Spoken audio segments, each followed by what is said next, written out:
सिख नौजवान सिंध के तहफ़्फ़ुज़ के लिए धड़ाधड़ पाक फ़ौज में भर्ती हों।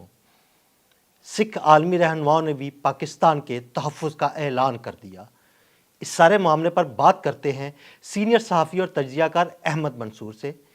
जी अहमद, सिख रहनुमाओं की जानिब से अब बाकायदा पाकिस्तान का साथ देने का ऐलान कर दिया गया है।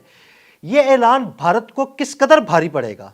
देखें अदील, इससे पहले अगर हम ये बात करें कि ये जो भारतीय वज़ीर दिफ़ा है इसकी धमकी थी क्या। अच्छा, ये कोई पहली तो है नहीं, लेकिन चलें फिर भी, चूँकि अब इससे ये बड़ी एक इंटरेस्टिंग एक सूरत हाल है, उसने जन्म लिया है और नरेंद्र मोदी और भारत की दुम पे पाँव खुद सिखों ने रख दिया है, सिख लीडरशिप ने रख दिया है, जिस पे आप बात कर रहे हैं उसकी तफसील पे मैं आगे जाके बात करता हूँ।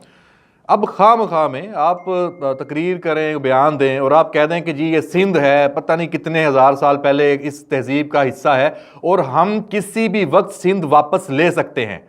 अच्छा, आप पहले कश्मीर की भी बात कर रहे हैं, आपने खैबर पख्तूनख्वा में टीटीपी को भी लॉन्च किया हुआ है अपनी प्रॉक्सी में, आपने बलूचिस्तान में भी आप हमला आवर हैं, बीएलए के ज़रिए वो आपकी प्रॉक्सी हैं, और बाकी गिलगित बल्तिस्तान पे भी जनाब आपने उसको मुतनाज़ा बनाने की बड़ी कोशिश करते हैं, आज तक आपको वहाँ पे मुंह की खानी पड़ी है। अब आपको सिंध में जनाब एक ख्वाब नज़र आ गया कि सिंध भी आपका है, तो भाई पूरी दुनिया ही आपकी है, जाके ले लें, उठा लें।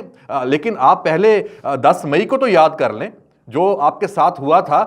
आपने एक हमला किया था और उसका आपको जो जवाब मिला था उसके जख्म अभी तक आप चाट रहे हैं। ट्रंप से पूछ लें, वो क्या कहता है कि आपने जंग जब मुसल्लत की है तो फिर आप जंग बंद करने के लिए भागते फिर रहे हैं। आज तक नरेंद्र मोदी ट्रंप का सामना नहीं कर रहा, क्योंकि वो उससे पूछ लेगा, उससे बात कर लेगा और दुनिया के सामने एक और सच है उस पर ऊपर एक मोहर जो लग जाएगी। अब ये जो धमकी दी है इसमें अब पाकिस्तान के लिए एक अपॉर्चुनिटी आई है, और वो अपॉर्चुनिटी ये आई है पूरी दुनिया और भारत की ये सुबकी है। देखा जाए तो इतनी बड़ी सिख जो कम्युनिटी है, और पाकिस्तान को तो सिख बरादरी का शुक्रगुजार होना चाहिए। यानी हमें तो ज़रूरत ही नहीं पड़ी, खुद भारत के अंदर से ये जो सिख फॉर जस्टिस के जो हेड हैं, ये तो खैर वैसे भी गुरपतवंत सिंह हैं, और ये इन्होंने कह दिया कि जो सिख हैं पूरी दुनिया में, भारत में, वो पाकिस्तान की फ़ौज में शामिल होने के लिए बेकरार हैं, ऑफ़र कर दी है। उन्होंने कहा है कि पाकिस्तान की जो फौज है और किसकी क़यादत में, फील्ड मार्शल सैयद आसम मुनीर की क़यादत में भारत के जो सिख हैं वो पाकिस्तान की फौज में शामिल होकर भारत का मुकाबला करने के लिए तैयार हैं। ये एक ऐसी डिप्लोमेटिक जो फतह है पाकिस्तान की हुई है, इसका जो जख्म मैं समझता हूं भारत को, नरेंद्र मोदी को, ये अब साल साल तक ये वो अपने ये जख्म चाटेगा और उस पर नमक छिड़का जाता रहेगा। अब कहा क्या है, ये जो भारतीय जो जबर है, वो भारत का जो जुल्म सितम है, ये कब्जा किया, जो अकलियतों के वहाँ पे हालात हैं, अब भारत में कोई अकलियत इस नरेंद्र मोदी सरकार के साथ रहने पे तैयार नहीं है। ये इसका एक और पहलू भी है। ये उन्होंने क्या कहा, जो सिख रहनुमाओं ने, उन्होंने सिख फौजियों से कहा है, सिर्फ सिख अवाम से नहीं कहा कि सिख फौजी सिंध के दफा के लिए पाक फौज में शामिल हों, ये हदायत की है। और साथ इसमें खुली भर्ती का मुतालबा किया है पाक फौज में, जो सिखों की सबसे बड़ी तहरीक है, सिख फॉर जस्टिस। ये गरपतोनत सिंह हैं और पुन्नू इनका नाम है पूरा। और इन्होंने ये कहा है कि जो भारतीय वज़ीर दिफ़ा की सिंध पर कब्ज़े की खुली धमकी के पेश नज़र पाकिस्तान को फ़ौरन सिखों के लिए खसूसी भर्ती का रास्ता खोलना होगा। पाकिस्तान सिखों के लिए भर्ती का रास्ता खोले ताकि वो सिंध के दिफा के लिए पाक फौज में शामिल हो सकें, यानी सिंध के दिफा के लिए, पाकिस्तान के दिफा के लिए।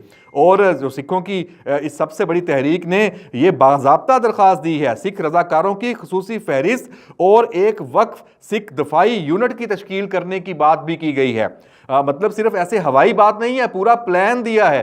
तो भारत की, नरेंद्र मोदी की जो फिर नींदें हैं वो तो हराम होनी हैं। और सिख रज़ाकारों के इस यूनिट की जो तैनाती है ख़ास तौर पर सिंध के दफा के लिए की जाए, ये सिख फॉर जस्टिस का कहना है। जैसे ही पाकिस्तान अंदराज का प्रोटोकॉल जारी करेगा, दुनिया भर में हज़ारों सिख रज़ाकार शामिल होने के लिए तैयार हैं। सिख फॉर जस्टिस ने इसमें यह भी कहा है कि हम अक़वाम मुत्तहिदा के बैनुल अक़वामी क़वानीन की बुनियाद पर एक मजबूत मौक़िफ़ रखते हैं और आलमी क़वानीन के तहत फ़ौजियों को यह हक हासिल है कि वो अपनी ज़मीर या अखलाकी वजूहात की बिना पर किसी जंग में हिस्सा लेने से इनकार कर सकते हैं और दुनिया पाकिस्तान के मजबूत मौक़िफ़ और भारतीय जारियत के खिलाफ अपनी मुकम्मल हमायत का इजहार कर रही है। तो ये जनाब एक बड़ी शिकस्त है और ये जो बड़ी शिकस्त है भारत की, इसके बहुत से अब पहलू हैं वो निकलेंगे।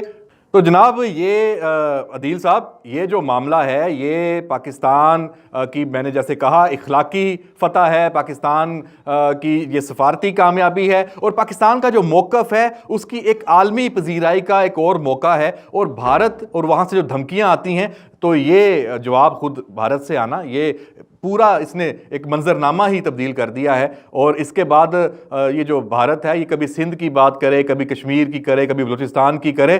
भारतीय जो लीडरशिप है और वज़ीर दिफा हैं जो राजनाथ साहब, उनको भी अब ये ज़रूर महसूस हो रहा होगा कि ये उन्होंने क्या पंगा ले लिया है और उसकी कोई मंतक नहीं है ऐसी गिदड़ भपकियों की। और जंग का जो मैदान है उसमें भी भारत के पास कोई अखलाकी अब जवाब नहीं रहा कि वो पाकिस्तान का सामना किसी भी फोरम पर कर सके, क्योंकि जंग वो हार के बैठा हुआ है। अब तो बहसो मुबासे के जो फोरम है वहां पे भी वो सामना नहीं करता, तो वो ना बातचीत करता है और ना जंग करता है। तो वो क्या चाहता है हमें तो इसका भी अब आइडिया नहीं है। मैं जो अभी जो बात कर रहा हूँ ये ऑक्सफोर्ड यूनियन का एक मुबासा था, उससे भारतीय जो वफद है, जो शुरका है, वो भागे हैं। तो ये भी मैंने कहा चले इसका जिक्र भी हो जाए इस सारी गुफ्तगू में।